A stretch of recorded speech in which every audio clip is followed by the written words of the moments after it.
भारत की जानिब से जंगी तैयारियां अब जुनून की हद तक पहुंच चुकी हैं। लद्दाख में 2 लाख माउंटेन डिविजन्स, 2 लाख की फौज जो सारे माउंटेन डिविजन्स हैं, गिलगित बल्तिस्तान के सामने लाकर उसने खड़े कर दिए। दूसरी जानिब राजस्थान के रेगिस्तानों में वो बाकायदा पैरा ब्रिगेड्स को ड्रॉप करने की ट्रेनिंग कर रहे हैं, जो हमारी सफ़ों के पीछे पाकिस्तान के अंदर ड्रॉप करेंगे। उनके इन्फेंट्री ब्रिगेड्स और डिविजन्स रेगिस्तान की गर्मी में पाकिस्तान की सरहद के नज़दीक ट्रेनिंग और प्रैक्टिस कर रहे हैं। इस वक्त इनको किसकी बद्दुआ लगी है कि इतनी खौफनाक जंगी तैयारियां कर रहे हैं? किसके लिए?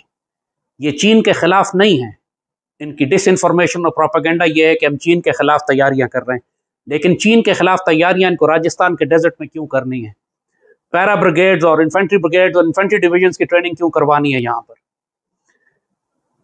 तमाम तर आसार ये बता रहे हैं, जो इनकी जंगी जुनून है, जो जंगी तैयारियां हैं, पूरी दुनिया से जो असला खरीद रहे हैं, जो उनकी मिलिट्री कमांडर्स की जो बॉडी लैंग्वेज है, जो ट्रेनिंग है, जो प्रिपरेशंस हैं, जो डिप्लॉयमेंट्स हैं, वो सब एक बात की तरफ इशारा कर रही हैं कि इस गर्मियों में ये पाकिस्तान के खिलाफ एक भरपूर जंग करना चाहते हैं। ये मैं क्यों कह रहा हूँ? इसलिए कि अगर 2 लाख की फौज ये लद्दाख में लेकर गए हैं, गिलगित बल्तिस्तान के सामने, तो आने वाली सर्दियों में 2 लाख की फौज को वहां रखना नामुमकिन होगा। कि जिस मकसद के लिए भी लेकर गए हैं, ये सर्दियों से पहले इन्होंने इसको अचीव करना है। अल्लाह करे कि मेरा तजिया गलत हो और दुश्मन का ऐसा कोई इरादा ना हो और वो सिर्फ अपना पैसा खर्च करने के लिए हवाई तरबियत कर रहा हो, लेकिन ज़ाहिरन ऐसा लगता नहीं है। पाकिस्तानी कौम को, पाकिस्तान के सियासतदानों को, हमारे मीडिया को, मुसल्लह अफवाज को आप तवज्जो दिलाइए और कौम को तैयार करें। हमें फूड सप्लाईज जमा करनी है, हमें कौम को तरबियत देनी है, हमें अपने डिफेंस को मजबूत करना है, हमें भारत से उसी जबान में बात करनी है जिस तरह वो पाकिस्तान के खिलाफ बात कर रहा है। उसकी डिसइंफॉर्मेशन वॉर इतनी शदीद हो चुकी है कि वो ड्रोन, जो सो कॉल्ड ड्रोन हमले जो जम्मू एयरपोर्ट पे हुए, उसको अक़वाम मुत्तहिदा तक ले गया। और हमने लाहौर में होने वाले धमाके की अभी तक जिम्मेदारी भारत पर सरकारी तौर पर नहीं डाली है। हम इस कदर डिफेंसिव और पैसिव क्यों हैं? भारत से अब बड़े एग्रेसिव अंदाज में बात करनी पड़ेगी आपको। जो कुछ अमन आप उससे चाहते थे, उसने आपकी कमजोरी समझकर पाकिस्तान के खिलाफ इतना बड़ा महाज तैयार कर दिया है कि अब आपके पास कोई ऑप्शन नहीं है सिवाय इसके कि आप जंग की तैयारी करें, ताकि दुश्मन को एक थ्रेट, एक काउंटर थ्रेट दिया जा सके।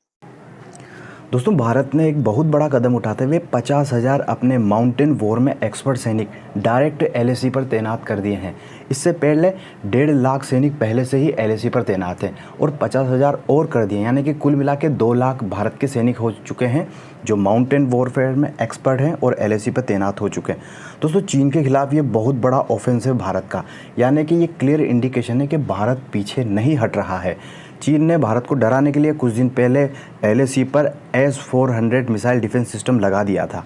भारत एक कदम और आगे गया और 50,000 अपने सैनिक तैनात कर दिए और बहुत से मिलिट्री उपकरणों के साथ। हमारा जो आकाश मिसाइल डिफेंस सिस्टम वो पहले से ही वहाँ तैनात है। यानी कि दोस्तों, भारत ने भी क्लियर इंडिकेशन दे दिया है कि रोड तो बन के रहेगा। जो दोस्तों ये दौलत बेग ओल्डी तक जो रोड है, भारत ने क्लियर बता दिया रोड तो बन के रहेगा। इतने सालों से दोस्तों आपको पता है चीन भारत को डराता आ रहा था कि रोड ना बनाओ, खुद ने बना लिया लेकिन भारत ना बनाए। लेकिन भारत ने बोल दिया पूरे रोड बनेंगे, पूरा इंफ्रास्ट्रक्चर बनेगा, हेलीपैड भी बनेंगे, हवाई पट्टियाँ भी बनेगी, बंकर भी बनेंगे, सब कुछ बनेगा। तो इसी बात से चीन डरा हुआ कि वाकई में भारत की कहीं ये मंशा तो नहीं कि अक्साई चीन ले ले।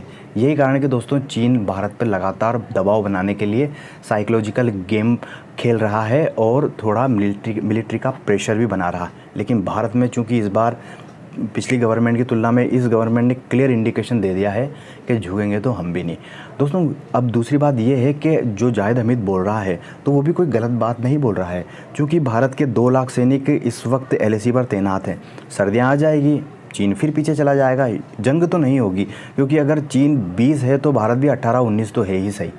दोस्तों, अगर ये सारे सैनिक गिलगित बाल्टिस्तान, चूँकि लद्दाख का जो एरिया है वो गिलगित बाल्टिस्तान से लगता हुआ एरिया, तो पाकिस्तान को कहीं ये डर वाकई में सता रहा है कि कहीं भारत वाकई में गिलगित बाल्टिस्तान का चलो पूरा नहीं तो कुछ हिस्सा तो नहीं ले लेगा।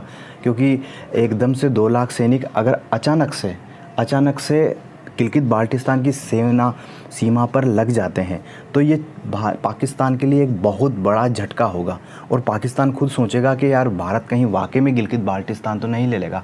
यही कारण है कि फ्रस्ट्रेशन में अब वो यहाँ के जो पालतू आतंकी हैं उनको बोलता है कि ड्रोन हमले करो, ये करो, ताकि थोड़ा भारत का ध्यान हट जाए, लेकिन भारत अब पीछे हटने वाला नहीं है। दोस्तों, कई दिनों से इस तरह की खबरें भी चल रही है कि भारत चीन के साथ तो चलो तनाव बना हुआ है, लेकिन अब अपना ध्यान गिलगित बाल्टिस्तान पर भी करना चाहता है।